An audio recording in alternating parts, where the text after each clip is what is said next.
मैं हूं विक्की नोनवाल और स्वागत है आपका हमारे यूट्यूब चैनल के ऑनलाइन क्लासेस में।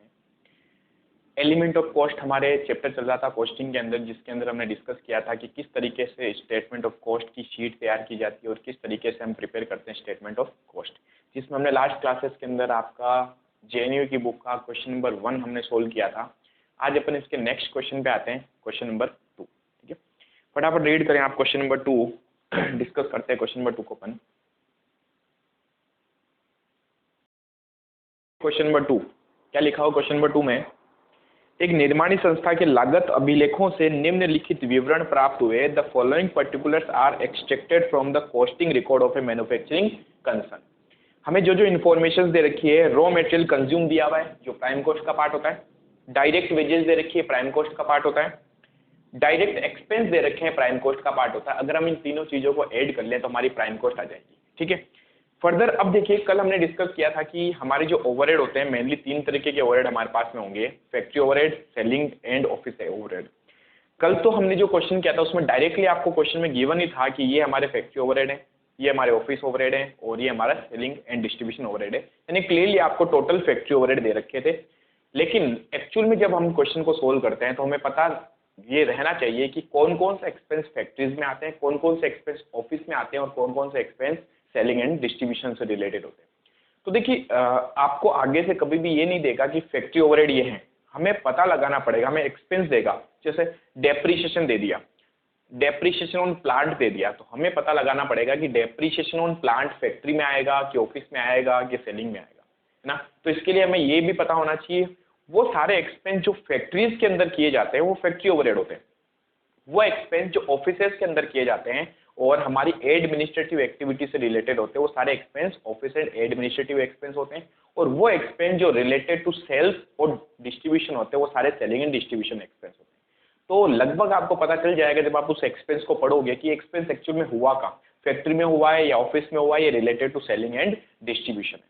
ठीक है, तो इनको हमें फर्दर क्लासीफाई करना पड़ेगा। ये हम पढ़ेंगे जैसे जैसे हम एग्जाम्पल करते जाएंगे, आपको थोड़ी और क्लैरिटी आती जाएगी कि कौन कौन से एक्सपेंस फैक्ट्री के होते हैं, कौन कौन से एक्सपेंस ऑफिस के होते हैं और कौन कौन से एक्सपेंस सेलिंग एंड डिस्ट्रीब्यूशन के होते हैं। क्लियर। तो ये क्वेश्चन वैसा ही है, हमें अब एक्सपेंस दे रखे हैं तो हमें पता लगाना पड़ेगा कि कौन से एक्सपेंस फैक्ट्री के हैं, ऑफिस के या फिर सेलिंग के हैं। ठीक है, जैसे डायरेक्ट एक्सपेंस अपने को दे रखे हैं, डायरेक्ट एक्सपेंस में दोनों चीजें लिखी हुई है, हमें कुछ नहीं देखना कि डायरेक्ट एक्सपेंस के अंदर ये रॉयल्टी है या अदर एक्सपेंस है, सिर्फ उसने मेन हेडिंग लिख दी डायरेक्ट, इसका मतलब डायरेक्ट एक्सपेंस में जाने वाला है। ठीक है, इसके अंदर हमें लिखा हुआ है further depreciation of factory plant. देखिए खुद कह रहा है फैक्ट्री के प्लांट पे डेप्रीशिएशन लगा तो ये फैक्ट्री ओवरहेड में आएगा। फिर हमें कह रहा है depreciation on factory building, factory की बिल्डिंग पे डेप्रीशिएशन लगा, it is also factory overhead, factory के अंदर आना चाहिए। फिर कह रहा है salary of work manager, work का मतलब होता है फैक्ट्री। ठीक है, तो हम सैलरी पे करें, किस मैनेजर को पे करें, फैक्ट्री के मैनेजर को, तो फैक्ट्री मैनेजर को जो सैलरी पे करेंगे तो फैक्ट्री के अंदर जाएगा। ठीक है, फिर हमें दिया हुआ हॉलेज, ढुलाई, ढुलाई का मतलब एक्चुअल में क्या होता है, ढुलाई का मतलब होता है हम बिजनेस के अंदर मैन्युफैक्चरिंग कर रहे हैं तो कुछ हमें माल एक जगह से दूसरी जगह पर शिफ्ट करना पड़ता है या ऊपर से नीचे हमें माल को लाना पड़ता है, तो इसी को अपन बोलते हैं ढुलाई। कई लोग इसको कैरिज भी मान सकते हैं। कैरिज का मतलब होता है कि हम कुछ गाड़ी भाड़ा भी पे करते हैं, यानी कि माल को लोडिंग और अपलोडिंग कराने का जो खर्चा होता है उसको हम क्या बोल सकते हैं, हॉलेज। नॉर्मली ढुलाई का मतलब क्या होगा, फैक्ट्री के अंदर ही किया जाएगा, इसलिए हम इसको क्या बोल देंगे, फैक्ट्री ओवरहेड। ठीक है, तो हॉलेज जब भी लिखा हुआ जाए, ढुलाई का जब भी खर्चा लिखा हुआ है ये हमेशा कहाँ जाएगा, फैक्ट्री के अंदर जाएगा। ठीक है, नेक्स्ट हमें दे रखा power and fuel. Power and fuel यानी कि जो हमारी हैवी इलेक्ट्रिसिटी होती है उसको हम पावर वर्ड यूज में लेते हैं, और ओनली इलेक्ट्रिसिटी अगर हो यानी लो इलेक्ट्रिसिटी जहाँ यूज भी आती हो उसको हम इलेक्ट्रिसिटी बोलते हैं। जहां वर्ड पावर आ जाए तो पावर हेवी इलेक्ट्रिसिटी को रिप्रेजेंट करता है और हेवी इलेक्ट्रिसिटी फैक्ट्रीज में यूज में आती है ना। और फ्यूल वगैरह भी जो होता है, ईंधन वगैरह, ऑयलिंग वगैरह जो होती है वो भी कहाँ पर होती है, फैक्ट्रीज के अंदर। तो पावर एंड फ्यूल दोनों ही हमारे एक्सपेंस किसके होंगे, फैक्ट्री के होंगे, यानी कि फैक्ट्री ओवरहेड में जाएंगे। फिर हमें दे रखा रेंट एंड रेट्स। अब देखिए रेंट तो किसी भी चीज का हो सकता है, फैक्ट्री की बिल्डिंग का रेंट दे सकते हैं, हो सकता है ऑफिस की बिल्डिंग का रेंट दे, तो क्लेरिफाई नहीं हो सकता है, इसलिए आपको क्वेश्चन फर्दर क्लेरिफाई कर रहा है इसके अंदर। इसने यहाँ पर क्लियरली लिखा 3/4 ऑफ फैक्ट्री, यानी जो रेंट आपने पे किया उसका 3/4 जो है वो फैक्ट्री का है एंड 1/4 जो है वो ऑफिस का है। तो 3/4 तो फैक्ट्री में चला जाएगा, 1/4 जो है वो ऑफिस में चला जाएगा। फिर कह रहा है depreciation on furniture and fixture. ध्यान दीजिए फर्नीचर कहाँ यूज में आता है, फैक्ट्री के अंदर कभी फर्नीचर थोड़ी यूज में आता। फर्नीचर का मतलब लोग आते हैं बैठते हैं। नॉर्मली फर्नीचर जो होता है वो ऑफिसेस के अंदर यूज में आता है ना। ऑफिस का जो फर्नीचर होता है, चेयर्स टेबल्स वगैरह होती है ना, या अदर फर्नीचर्स भी होता है। तो फर्नीचर एंड फिक्चर्स हमेशा कहाँ पर यूज में आते हैं, ऑफिस के अंदर। तो ये ऑफिस का ओवरहेड है, तो ये कहाँ जाएगा, ऑफिस के अंदर। फिर हमें दे रखा printing and stationery. Printing and stationery related to office होता है। ऑफिस के अंदर हम ज्यादातर प्रिंटिंग का वर्क करते हैं और ऑफिस के अंदर ही हम स्टेशनरी यूज लेते हैं। फैक्ट्री में बहुत ही कम स्टेशनरी यूज आती है। तो हैवी स्टेशनरी और प्रिंटिंग का वर्क जो होगा वो कहाँ पर यूज में लिया जाता है, कंजम्पशन जो होता है वो ज्यादातर ऑफिस के अंदर होता है। तो ये भी ऑफिस का एक्सपेंस होगा। ठीक है, तो देखिए इस तरीके से हमें समझना पड़ेगा कि फैक्ट्री का है तो फैक्ट्री में जाएगा, ऑफिस का है तो ऑफिस के अंदर जाएगा। ठीक है, अब इसने हमसे पूछा क्या है, कह रहा prepare a statement showing the following information. एक स्टेटमेंट प्रिपेयर करना है जिसमें हमें ये इन्फॉर्मेशन लिखनी है, प्राइम कॉस्ट, वर्क ओवरहेड और वर्क कॉस्ट। ये तीन चीजें हमें कैलकुलेट करके बतानी। तो हम स्टेटमेंट बना लेते हैं, स्टेटमेंट ऑफ कॉस्ट। अब इस स्टेटमेंट ऑफ कॉस्ट में वही सारी चीजें जो हमने लिखी थी स्टेटमेंट ऑफ कॉस्ट बनाते वक्त। सबसे पहले हम प्राइम कॉस्ट रखते हैं। प्राइम कॉस्ट में तीन चीजें आती हैं, डायरेक्ट मटेरियल यानी वैल्यू ऑफ मटेरियल कंज्यूम, दूसरा हमारे पास में आता है डायरेक्ट एक्सपेंस और तीसरा हमारे पास में आता है डायरेक्ट लेबर। क्वेश्चन में हमें डायरेक्ट रॉ मटेरियल कंज्यूम दिया हुआ ही है, यानी डायरेक्ट मटेरियल है ये। तो हमें क्वेश्चन में रॉ मटेरियल दे दिया, तो सबसे पहले हम लिख देंगे रॉ मटेरियल कंज्यूम। ये अपने को गिवन है क्वेश्चन के अंदर 22,000। जिन बच्चों की बुक नहीं है उनके 22,000 की जगह 2,20,000 आएगा, यानी कि एक जीरो बढ़ा के लिख रखा है इन्होंने। ठीक है, तो इससे कोई इश्यू नहीं है, हमें कॉन्सेप्ट समझना है। अगर एक जीरो बढ़ा के लिखा तो आप भी एक जीरो बढ़ा के लिख सकते हैं, कोई दिक्कत नहीं। फिर हमें डायरेक्ट वेजेस गिवन है। डायरेक्ट वेजेस भी प्राइम कॉस्ट का पार्ट होता है। यहाँ पर ऐड करेंगे डायरेक्ट वेजेस।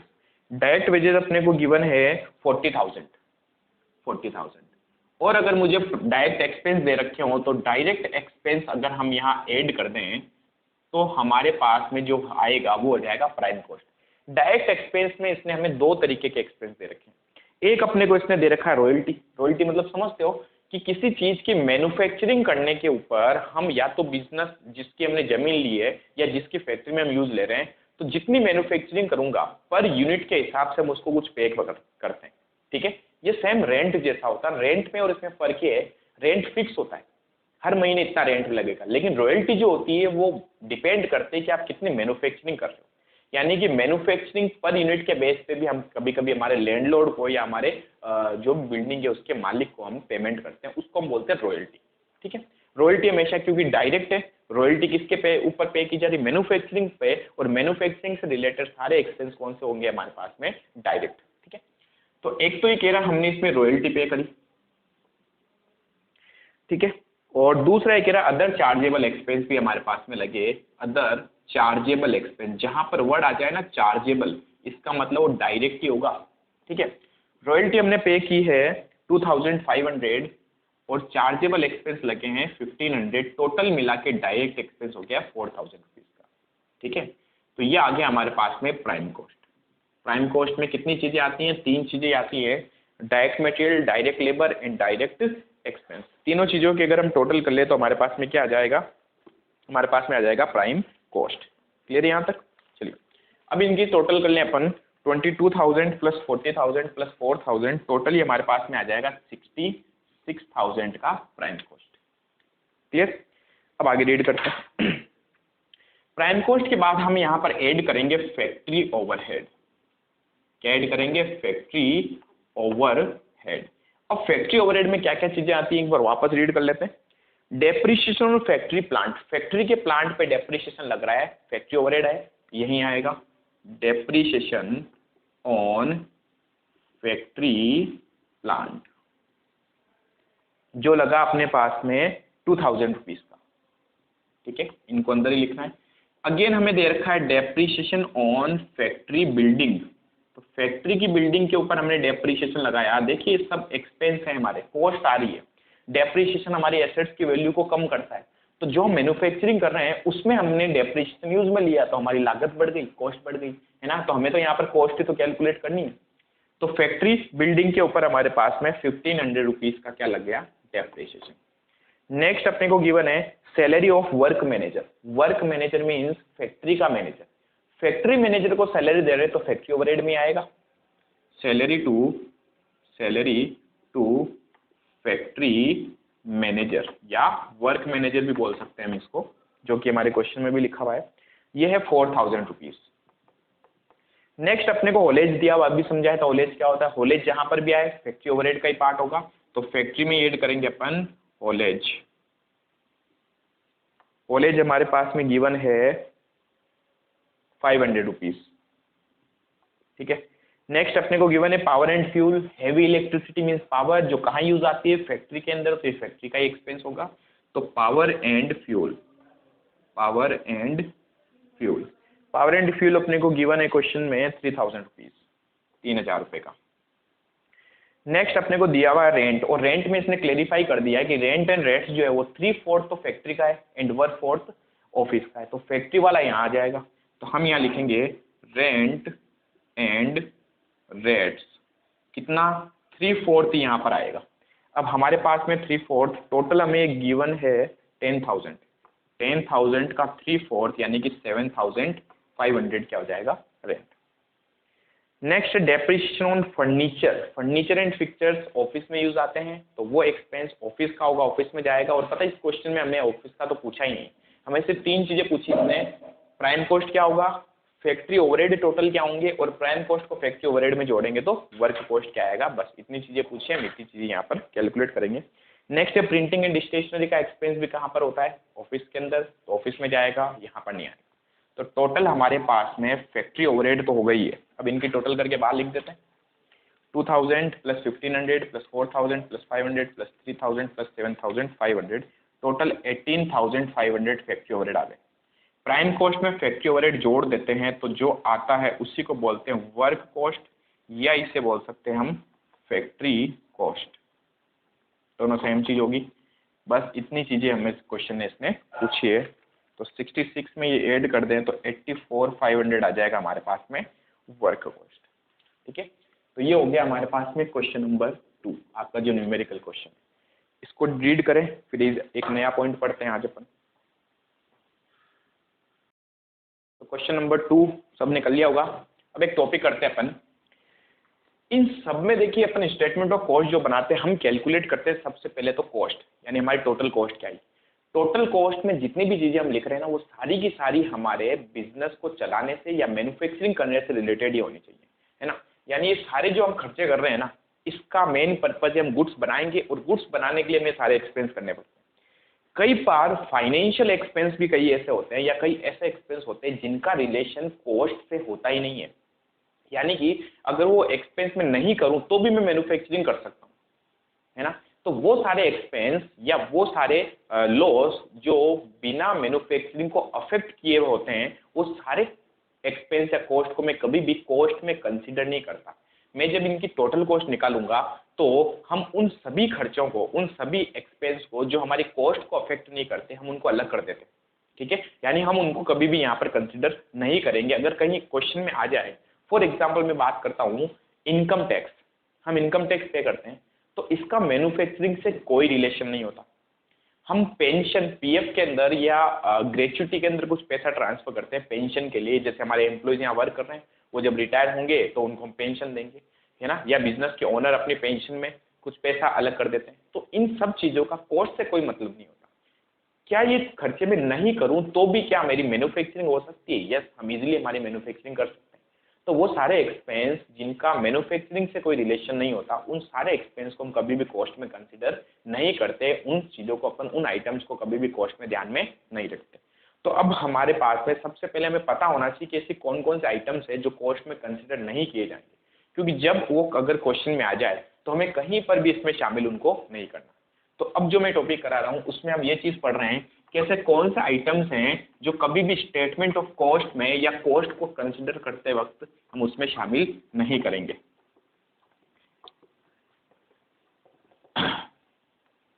तो हम वो आइटम्स लिख रहे हैं, items which are not consider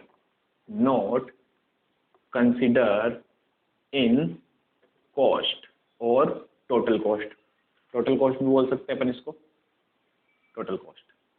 तो कौन कौन से ऐसे आइटम है जिन्हें हम कॉस्ट की कैलकुलेशन करते हैं कंसिडर नहीं करेंगे? तो हमारे पास सबसे पहला आइटम आता है transfer to reserve, transfer to reserve और फंड। इसका मतलब क्या होता है? हमारा कुछ प्रॉफिट है या हमारे पास कुछ अमाउंट है जो हमने ट्रांसफर कर दिया रिजर्व के अंदर। रिजर्व में ट्रांसफर करना कोई कॉस्ट नहीं होती या कोई लागत नहीं आती है, ठीक है। एक फाइनेंशियल अमाउंट होता है ये जो हम ट्रांसफर करते हैं और हमारे रिजर्व को इंक्रीज करते हैं।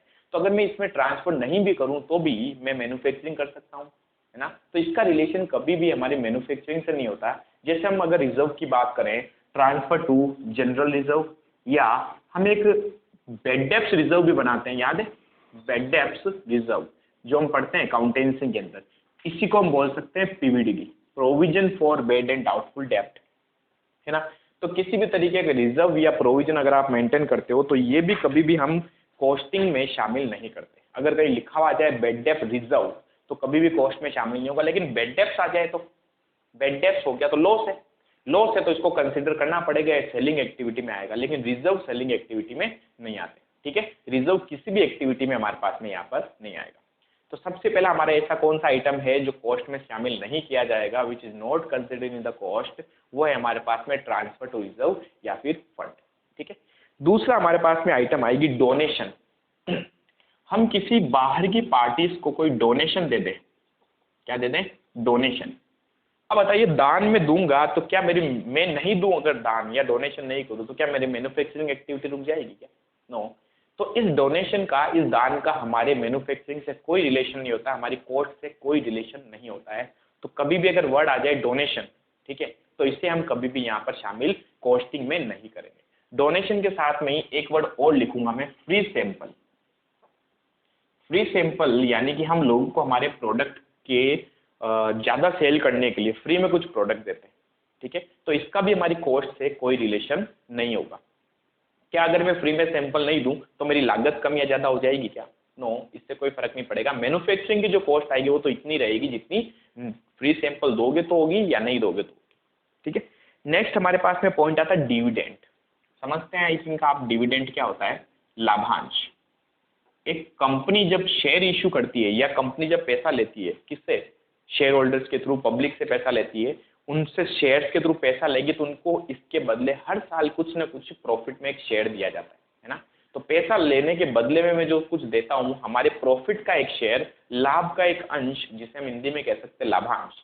तो जब भी लाभांश आ जाए तो उसको भी हम कॉस्ट में कंसिडर नहीं करेंगे क्योंकि ये हमारी कॉस्ट को अफेक्ट नहीं करता, ठीक है। तो जो भी मैं आइटम लिखा रहा हूँ ये हमारी कॉस्ट को अफेक्ट नहीं करते, ठीक है।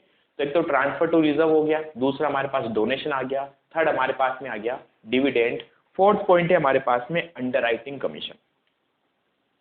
फोर्थ एक्सपेंस आता है हमारे पास में अंडर राइटिंग कमीशन। अब ये क्या होता है? एक कंपनी अपने शेयर्स या डिबेंचर्स को बिकवाने के लिए कई लोगों को कमीशन देती है। कंपनी, अगर कंपनी को पैसा चाहिए तो शेयर्स के थ्रू ले सकती है, डिबेंचर्स के थ्रू ले सकती है, बॉन्ड्स के थ्रू ले सकती है। तो इन सबको मार्केट में क्या करेंगे? सेल करेंगे। सेल करने के लिए हम क्या करते हैं? हमारे शेयर सेल करने के लिए किसी को अपॉइंट करते हैं और उसको बोलते हैं कि हम आपको कमीशन देंगे, आप हमारे शेयर मार्केट में सेल करवा दो, ठीक है। तो इसके बदले में उन्हें जो कमीशन दिया जाता है ना, उसी को अपन बोलते हैं अंडरराइटिंग कमीशन। अब इस कमीशन का हमारी कॉस्ट से क्या लेना देना? कोई फर्क नहीं पड़ेगा हमारी कॉस्ट में अगर मैं इस चीज को इंक्लूड नहीं करूं तो भी, ठीक है। तो नेक्स्ट है हमारे पास अंडरराइटिंग कमीशन, जिसे कभी भी कॉस्ट में शामिल नहीं करेंगे। मैं जब ये पूरी बुक पढ़ाऊंगा तो यहाँ पर कभी भी लिखा हुआ आ जाए अंडरराइटिंग कमीशन तो इसको हमें कंसिडर नहीं करना है कॉस्टिंग में, ठीक है। नेक्स्ट हमारे पास में आइटम आता है प्रीलिमिनरी एक्सपेंस। इसके साथ ही लिख सकते हैं अपन प्रीलिमिनरी एक्सपेंस।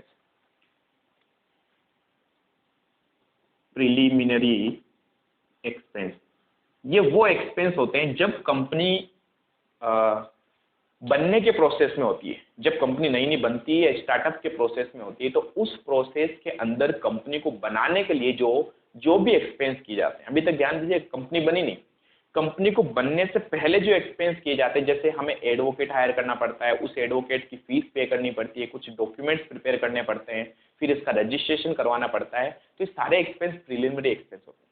अब आप खुद बताइए, अभी तक तो मैन्युफैक्चरिंग स्टार्ट ही नहीं हुई है, आपने जो खर्चा किया क्या ये मैन्युफैक्चरिंग से रिलेटेड है? क्या ये हमारी कॉस्ट से रिलेटेड होना चाहिए? नहीं, ये हमारी कॉस्ट से रिलेटेड नहीं होता। तो इन खर्चों को भी, इन एक्सपेंस को भी हम कभी भी एक कॉस्टिंग में कंसिडर नहीं करेंगे। नेक्स्ट हमारे पास में एक्सपेंस आता है बोनस टू एम्प्लॉइज। हम एम्प्लॉइज को बोनस दे रहे हैं, ठीक है, बोनस टू एम्प्लॉइज। कई लोग ऐसा मानते हैं कि इस चीज को कॉस्ट में शामिल किया जाना चाहिए और कई लोग ऐसा मानते हैं इसको नहीं किया जाना चाहिए, हम इसको कंसिडर नहीं करेंगे। अब मैं बताता हूँ क्यों नहीं करेंगे। क्योंकि अगर मैं हमारे एम्प्लॉइज को बोनस नहीं दूं तो क्या मेरी मैन्युफैक्चरिंग की एक्टिविटी रुक जाएगी? नहीं, हम उनको वेजेस तो पे कर रहे हैं, हम उनको सैलरी तो पे कर रहे हैं, जो उनका हिस्सा बनता है वो तो हम इसको दे ही रहे हैं। बोनस का मतलब कुछ एक्स्ट्रा होता है ना, जैसे होली दिवाली को बोनस दे दिया या कोई ओकेशन पे हमने इनको बोनस दे दिया। तो अगर मैं बोनस नहीं दूं तो भी वर्कर हमारे यहाँ तो काम करेंगे, समझ पा रहे हैं? तो हमारी मैन्युफैक्चरिंग तो नहीं रुकेगी इससे, मैन्युफैक्चरिंग को कहीं ना कहीं अफेक्ट नहीं कर रहा है। तो लेकिन कई लोग ऐसा मानते हैं कि अगर मैं हमारे एम्प्लॉइज को बोनस देता हूँ तो वो अच्छे तरीके से कार्य करते हैं या मन लगाकर काम करते हैं और जो थोड़ी और मेहनत से काम करते हैं क्योंकि उनको कुछ एक्स्ट्रा मिल रहा है ना। तो वो कह रहे हैं इनको कंसिडर किया जाना चाहिए, बट हम इसको कॉस्टिंग में कंसिडर नहीं करेंगे, ठीक है। तो अगर बोनस दे रहे हैं हम एम्प्लॉइज को, हमारे जो भी वर्कर्स हैं उनको, तो इसको भी हम कॉस्ट में शामिल नहीं करेंगे। और नेक्स्ट पॉइंट आता है हमारे पास में 6, इनकम टैक्स। इनकम टैक्स का पेमेंट प्रॉफिट के बेस पे होता है, कॉस्ट के बेस पे नहीं। जितना हम प्रॉफिट कमाएंगे उसके बेस पे हम क्या करेंगे? इनकम टैक्स पे करेंगे, ठीक है, पहली चीज। और दूसरी चीज, इनकम टैक्स हमेशा बिजनेस का जो ओनर होता है ना उसको पे करना पड़ता है, बिजनेस को नहीं। बिजनेस कभी भी इनकम टैक्स पे नहीं करता, बिजनेस दूसरा टैक्स पे कर सकता है, जैसे सीजीएसटी हो गया, जीएसटी हो गया, वेट हो गया, ये सब हम गुड्स के ऊपर पे करते हैं। तो गुड्स खरीदने और बेचने के ऊपर पे करेंगे तो उसको फिर भी आप कंसिडर कर सकते हो, बट इनकम टैक्स बिजनेस के ओनर पे लगाया जाता है, इसलिए इसको कभी भी कॉस्ट में हम कंसिडर नहीं करते। नेक्स्ट आता है हमारे पास में इंटरेस्ट ऑन डिबेंचर्स, जिसे हम नॉन ऑपरेटिंग एक्टिविटी बोल सकते हैं। Interest on debenture. डिबेंचर हमने पब्लिक से पैसा लिया डिबेंचर्स के थ्रू, जैसे शेयर्स के थ्रू पैसा लेते हैं वैसे डिबेंचर्स के थ्रू भी हम पैसा लेते हैं। 12th क्लास में हम पढ़ चुके हैं इन चीज़ों को, ठीक है। ये तो आपके फर्स्ट ईयर और फाइनल सेकंड ईयर में वापस ये चीज़ आने वाली है। तो मैंने डिबेंचर्स के थ्रू लोगों से पैसा लिया, उसके बदले में मैं उनको इंटरेस्ट पे कर रहा हूँ, इसका हमारी कॉस्ट से कोई लेना देना नहीं होता है। ये हम इसको जब भी हम टोटल कॉस्ट कैलकुलेट करेंगे इसको कभी भी कंसिडर नहीं किया जाएगा, ठीक है। तो देखिए कुछ चीजें जो आपको याद भी रखनी है और मैं साथ साथ समझा भी रहा हूँ आपको कि क्या रीजन इनको हम शामिल नहीं करते, ठीक है। नेक्स्ट मैंने आपको स्टार्टिंग में बताया था pension and gratuity. Pension and gratuity, pension और ग्रेच्युटी का मीनिंग दोनों का सेम ही समझना अभी आप, ठीक है। आगे हम और पढ़ेंगे इसको कि ग्रेच्युटी एक्चुअल में क्या होता है। पेंशन और ग्रेच्युटी एक ही चीज है। जब हमारे एम्प्लॉयज रिटायर हो जाएंगे तब हम उनको कुछ अमाउंट पे करेंगे, है ना। जब रिटायरमेंट पे, जैसे गवर्नमेंट ऑर्गेनाइजेशन में ज्यादातर ये होता था कि 10 या 12 साल तक, 20 साल तक जो भी वो काम करता था उस टाइम तक उसकी सैलरी में से कुछ अमाउंट निकालते थे और कुछ अमाउंट बिजनेस का ओनर देता था और एक अकाउंट में डिपॉजिट कराते थे। धीरे धीरे जब तक वो काम करेगा बिजनेस में, जब तक वो रिटायर नहीं हो जाता तब तक उसका पैसा वहाँ इकट्ठा होता था और जिस दिन वो रिटायर होता था उस दिन वहां से पैसा निकाल के हम उसको दे देते थे। इसका कहीं रिलेशन हमारी कॉस्ट से नहीं होता है। अगर मैं पेंशन में पैसा नहीं भी जमा कराऊंगा तो भी मेरी मैन्युफैक्चरिंग एक्टिविटी रुकेगी नहीं, है ना। तो जब भी हम पेंशन या ग्रेच्युटी वाले पॉइंट को पढ़ेंगे इससे भी हम टोटल कॉस्ट में कंसीडर नहीं करेंगे, ठीक है। नेक्स्ट पॉइंट हमने पढ़ा था बेड डेप्थ रिजर्व। अच्छा, बेड डेप्थ रिजर्व तो आ गया।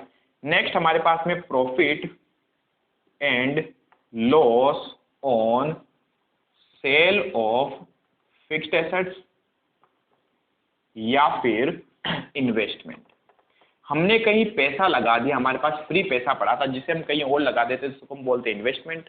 और अगर हमारे पास फिक्स एसेट्स पड़ी हो और उस फिक्स एसेट से होने वाला प्रॉफिट या लॉस अगर मैं उसको सेल करता हूँ तो ये दोनों ही चीजें हमारी कॉस्ट को कहीं अफेक्ट नहीं करती, ठीक है।